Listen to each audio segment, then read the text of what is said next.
महाराष्ट्र के सम्माननीय मुख्यमंत्री की पत्नी को बार बार उनका नाम लेकर आरोप करते रहे। क्या इनकी घर की महिलाएं महिलाएं हैं और बाकी महिलाएं महिलाएं नहीं? हमें लगता है कि अस्तर जो बीजेपी गिरा रही है, हमने कोई अस्तर नहीं गिराया। ये सीधे लोगों को समझना होगा। कल मैंने जो भी आरोप लगाए, कोई आरोप हमने हवा में किसी पे नहीं लगाया। ड्रग पेडलर गाने का ये फाइनेंस हेड है, ये सवाल हमने खड़े किए थे। और कल देवेंद्र जी ने, जो महाराष्ट्र के विपक्ष के नेता है, उन्होंने कुछ मुझ पर आरोप लगाए और उन्होंने एक बात कही कि मैं आरोप लगाने के बाद कभी माफ़ी नहीं मांगता। उन्होंने कहा कि नवाब मलिक के दामाद के घर से गांजा बरामद हुआ। देवेंद्र जी, आपका निकटतम वानखेड़े है, पंचनामा मंगा लीजिए।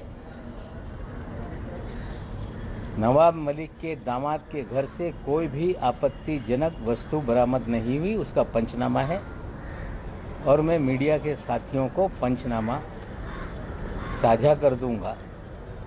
लेकिन वानखेड़े के कहने से 14 जनवरी के दिन जब मेरे दामाद के घर पे छापामारी कथित कही गई, तब मीडिया बड़े जोर और शोर से रिपोर्टिंग कर रहा था कि नवाब मलिक के दामाद के घर पे छापेमारी है और बड़े पैमाने पे ड्रग मिला। हमें लगता है मीडिया के साथियों को भी गुमराह किया गया और मैं पंचनामा दे देता हूं कि किसी भी प्रकार की रिकवरी हमारे दामाद के घर से नहीं हुई। क्या देवेंद्र जी आप माफ़ी मांगेंगे? देवेंद्र जी, आपने कहा कि चार्जशीट को कमज़ोर करने के लिए नवाब मलिक वानखेड़े पर हमला कर रहा है। आप वकील हैं, वकालत की सनद आपके पास है।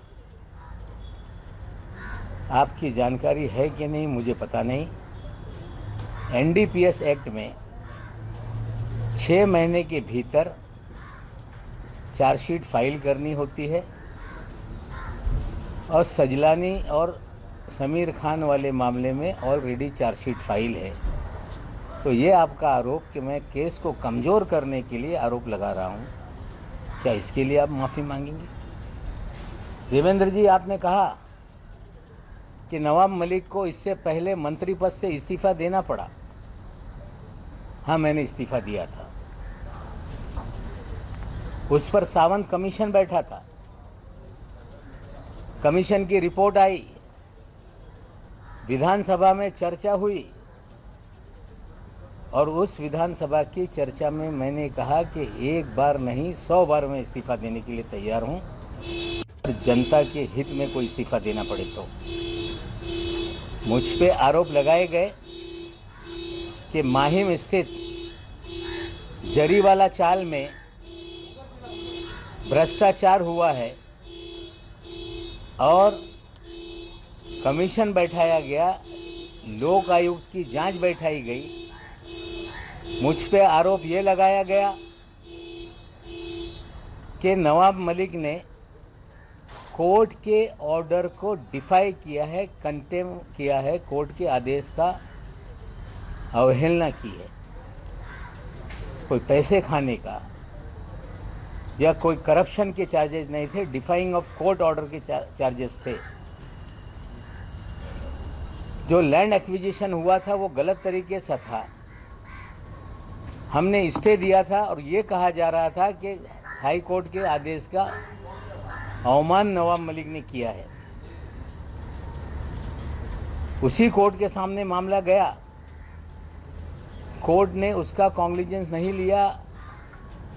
कंटेम ऑफ कोर्ट उसी कोर्ट के सामने रखा जाता है या उससे ऊपर की कोर्ट में। किसी कमीशन को, लोक आयुक्त को ये अधिकार नहीं कि कंटेम पर वो किसी पे आरोप मढ़े। फिर भी हमने कमीशन को झेला, कमीशन के सामने चीज़ें रखी और उसमें आचरण को लेके हर दिन लोगों को मिलना, लोगों की बातें सुनना, लोगों के लिए काम करना, ये आचरण जो है ये करप्ट है, इस तरह के चार्जेस लगे। लेकिन डिफाइंग कोर्ट ऑर्डर का ही हम पे मामला उठाया गया। हमने इस्तीफ़ा दिया, रिपोर्ट आई और 2008 में दोबारा मंत्री हम बने। लेकिन जो जरीवाला चाल में 12 वर्सेस 250 लोगों की लड़ाई थी, वो लड़ाई सुप्रीम कोर्ट में गई और सुप्रीम कोर्ट ने कहा कि नवाब मलिक ने या उस समय के मंत्री ने जो आदेश दिए थे वो सही है, उस आदेश का पालन हो, ये सुप्रीम कोर्ट ने कहा है। और कल देवेंद्र जी ने ये कहा कि मैं दिवाली के बाद बम फोड़ूंगा, आपको इंतज़ार करने की ज़रूरत नहीं है। कहा गया कि नवाब मलिक के अंडरवर्ल्ड कनेक्शन है, 62 साल का जीवन इसी मुंबई शहर में बीता। किसी माई के लाल में हिम्मत नहीं कि नवाब मलिक किसी अंडरवर्ल्ड से जुड़ा हुआ है, ये कभी उंगली भी उठाकर मेरे तरफ दिखा सके। ये कहना कि जिनके अपने घर शीशे के हों औरों पे पत्थर नहीं मारते, मेरे पास कोई शीशे का घर नहीं, ना मेरे पास कोई शीश महल है। लेकिन देवेंद्र जी से सीधा मेरा सवाल है कि आप 5 साल तक राज्य के मुखिया थे, गृह विभाग आपके पास था और शायद पूरा महाराष्ट्र जानता है, सबसे मुखर कोई देवेंद्र जी के कामकाज पे या पिछली सरकार पे सवाल उठाता था, उसका नाम नवाब मलिक है। और देवेंद्र जी आप शायद भूल गए कि जिस दिन आपका 1 साल का कार्यकाल पूरा हुआ था, उसी दिन एक प्रेस में मैंने कहा था कि नकली देवेंद्र कौन घूम रहा है शहर में। आपको चेताया था मैंने। आपका भाई इस शहर में होटलों में क्या कर रहा था उसकी जानकारी हमने दी थी। आप जब चेंबूर वालों के घर पे जाते थे, हमने आपको चेताया था एक बार कि यहाँ मत जाइए। हमने कभी व्यक्तिगत वेंडेटा की राजनीति नहीं की। अगर उस समय उस होटल के फुटेज अगर मैं जारी कर देता तो शायद लोग मुंह दिखाने लायक नहीं रहते। आप कह रहे हैं कि नवाब मलिक के अंडरवर्ल्ड के संबंध है। अगर इतने हमले करने के बाद भी आप खामोश रहे, हमें लगता है कि एक राज्य का मुखिया अगर उसको जानकारी मिले कि कोई व्यक्ति नेता किसी अंडरवर्ल्ड से कनेक्टेड है, तो उनकी जिम्मेदारी बनती थी कि उसी समय कार्रवाई करते और मुझ पे कार्रवाई करनी चाहिए थी। हमें लगता है कि जो सच्चाई सामने आ रही है उसको लेकर कोई हवा में तीर मार देने से मामला बंद हो जाएगा, ऐसा नहीं है। मैं देवेंद्र जी आपसे पूछना चाहता हूं कि आपके कार्यकाल में इस शहर में मुख्यमंत्री को ब्रीफिंग होती है कि शहर में पॉलिटिकल लोग क्या कर रहे हैं, शहर में क्या क्या चल रहा है। मैं पूछना चाहता हूं, 4 सीजन होटल में लगातार ड्रामा लेट्स प्रेडेट मैक इस तरह की पार्टी का आयोजन होता रहा। उस पार्टी का आयोजक कौन है? वो पार्टी में एक एक टेबल की कीमत 15 लाख रुपए होती थी। रात भर जश्न चलता था। 15-15 करोड़ रुपए की पार्टी का आयोजक कौन था? क्या आपको जानकारी नहीं थी? और आपके रहते हुए पार्टी चल रही थी, सरकार बदलने के बाद पार्टी बंद हो गई। इस पे आज मैं सवाल खड़ा कर रहा हूं कि ये पार्टी का आयोजक कौन? क्या आपकी जानकारी नहीं थी कि 15 करोड़ रुपए की पार्टी चल रही है? क्या आपका पुलिस या तंत्र ये पूरी तरह से कमज़ोर था? ये सारे सवालों का जवाब आपको देना पड़ेगा। और ये कहना कि वानखेड़े पर दबाव मैं इसलिए बना रहा हूं कि दामाद का केस हल्का हो जाए, 8.5 महीने तक उस मामले पे कभी मैंने कोई भी वक्तव्य नहीं किया। लगातार आप लोग बोलते रहे कि इनका दामाद ड्रग के केस में बंद है, लेकिन कोर्ट ने जमानत दी। पिछले महीने की 13 तारीख को वो ऑर्डर सामने आई, उसे फंसाया गया, ये साफ है। न्यायालय में लड़ाई चल रही है, वो अपनी लड़ाई लड़ेंगे। लेकिन जो जानकारी मुझे है कि वानखेड़े जब से इस डिपार्टमेंट में आया, उसने अपनी एक प्राइवेट आर्मी खड़ा की। उस प्राइवेट आर्मी में किरण गोसावी, मनीष भानुशाली, फ्रेक्चर पटेल, आदिल उस्मानी, सैम डिसूजा, हीलू पठान, ये सारे लोग आपके प्राइवेट आर्मी के प्लेयर हैं। और प्राइवेट आर्मी इस शहर में धड़ल्ले से ड्रग का कारोबार भी करती है। छोटे छोटे मामले उजागर होते हैं, लोगों को फंसाया जाता है, और धड़ल्ले से बड़े मामले इस शहर में चल रहे हैं। और मैंने लगातार कहा कि वानखेड़े के जरिए हजारों करोड़ रुपए की उगाही हुई है। आर्यन खान के मामले में जो साली का बयान है कि 18 करोड़ की डील हुई थी, 8 करोड़ रुपया वानखेड़े के लिए मांगा गया था। सैम डिसूजा सामने आ गया है, वो कह रहा है कि इस तरह की डील थी। सैम डिसूजा भी इनके प्राइवेट आर्मी का ही प्लेयर है। इतने दिन से सैम डिसूजा का नाम चर्चा में है, वो कभी सामने नहीं आया। इसे भी सिखा के समझा कर भेजा गया, और वो कह रहा है कि एनसीबी के लोग उसमें नहीं थे। तो एनसीबी के कार्यालय में किरण गोसावी क्या कर रहा था? एनसीबी के डायरेक्टर के पीछे पोर्ट पे किरण गोसावी कैसे खड़ा था? कैसे 13 लोगों की तस्वीरें चिन्हित करने के लिए सभी को बांटी गई थी? किस तरह से डीजी एनसीबी कह रहे थे 3 तारीख की रात में कि देश के इतिहास में पहली बार मिड समंदर में एक कार्रवाई हुई है। दावा किया जा रहा था कि 15 दिन से प्लानिंग चल रही थी। पूरा फर्जीवाड़ा ये जो है, ये वानखेड़े रच रहा था। हमने पहले दिन से गोसावी पे सवाल खड़े किए, भानुशाली पे सवाल खड़े किए, हमने फ्लेचर पटेल पे सवाल खड़ा किया, हमने 3 लोगों को क्यों छोड़ा ये सवाल खड़ा किया। लेकिन हर बार सत्यमेव जयते कर कर भागने लगे। ये फर्जीवाड़े का खेल ये छोटा मोटा नहीं। 15 of 2020 एक केस समीर वानखेड़े के आने के बाद एनसीबी ने दर्ज किया है। उसी केस में सारा अली खान को हाजिर कराया गया। उसी केस में श्रद्धा कपूर को बुलाया गया। उसी केस में दीपिका पादुकोण को बुलाया गया। सारी फिल्म इंडस्ट्री को 15 of 2020 की केस में बुलाया गया। आज तक ना वो केस बंद हो रहा है, ना चार्जशीट हो रही है।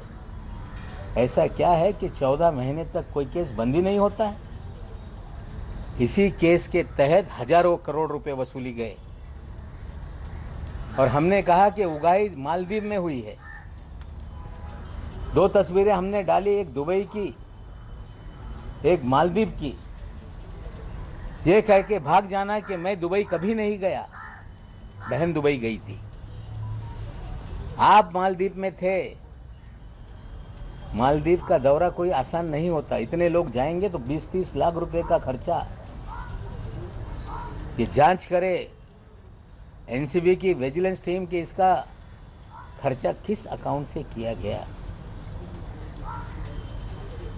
ज्ञानेश्वर जी टीवी पे आते हैं, बहुत सारे अधिकारी टीवी पे आते हैं, किसी भी अधिकारी का शर्ट 1500 रुपये से महंगा नहीं, लेकिन समीर वानखेड़े की शर्ट 70,000 रुपये की क्यों होती है?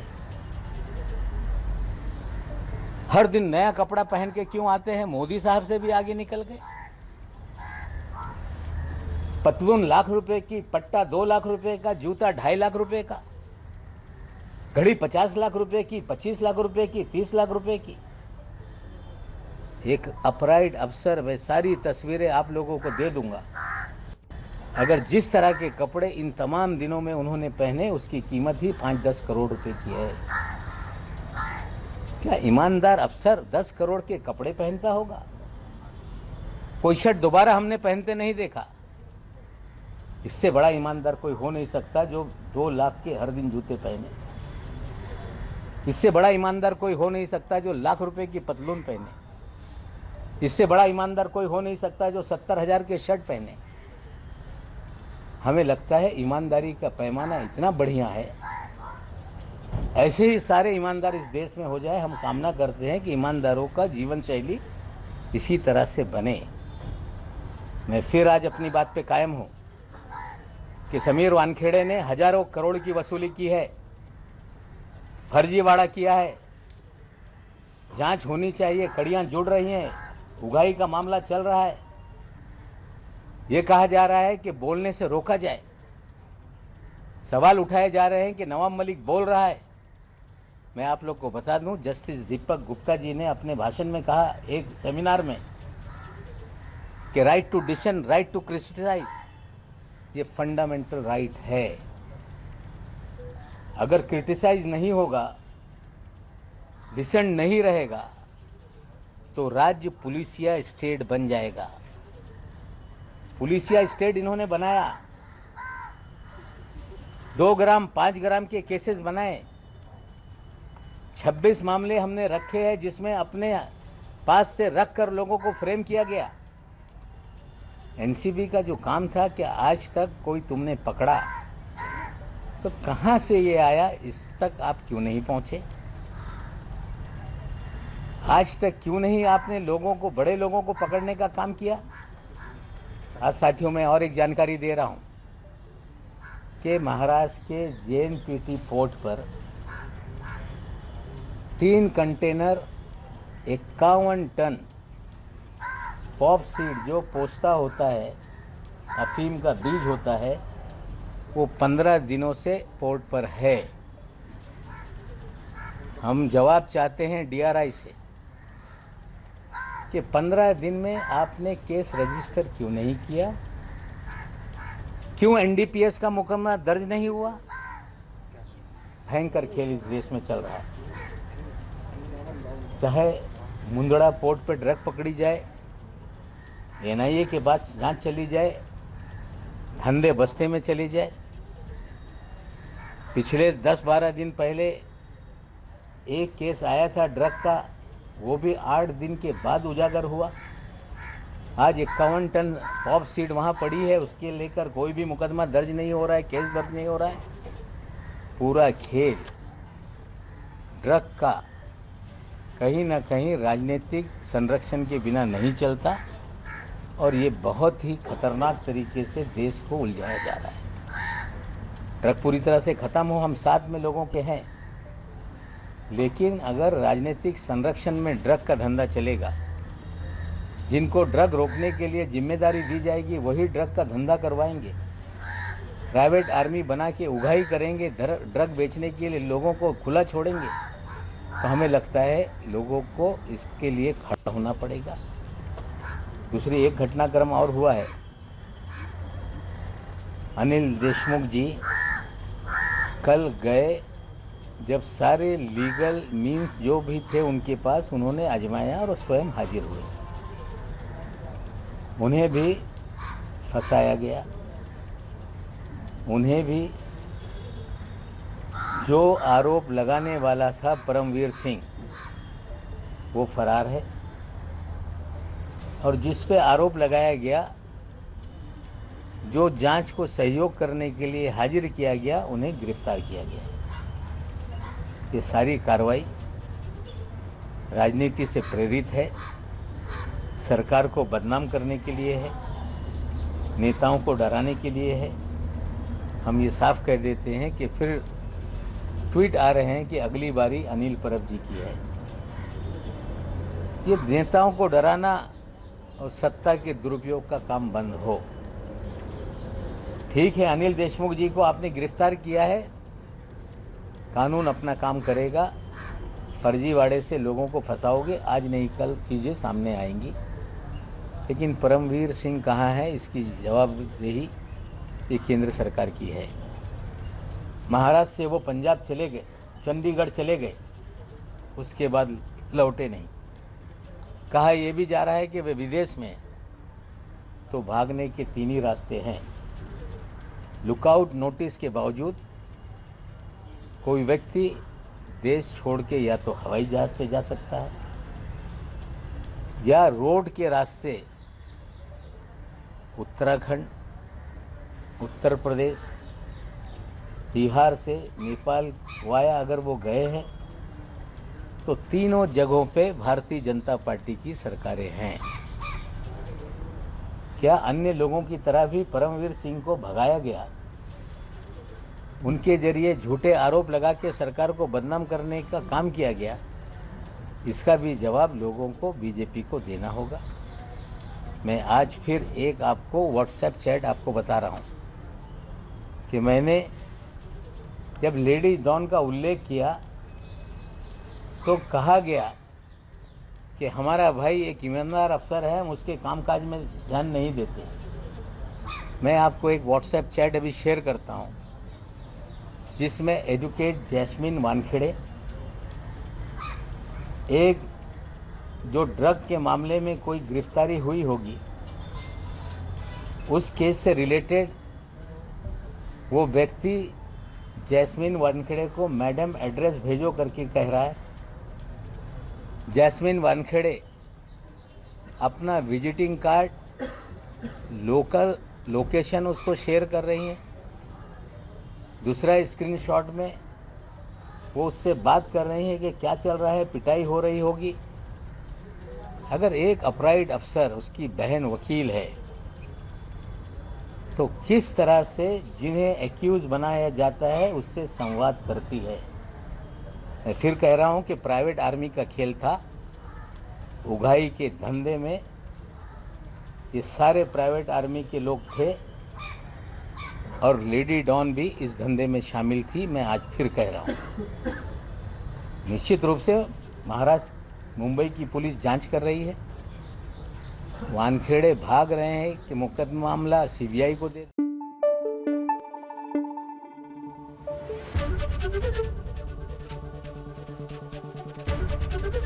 एबीपी न्यूज आपको रखे आगे।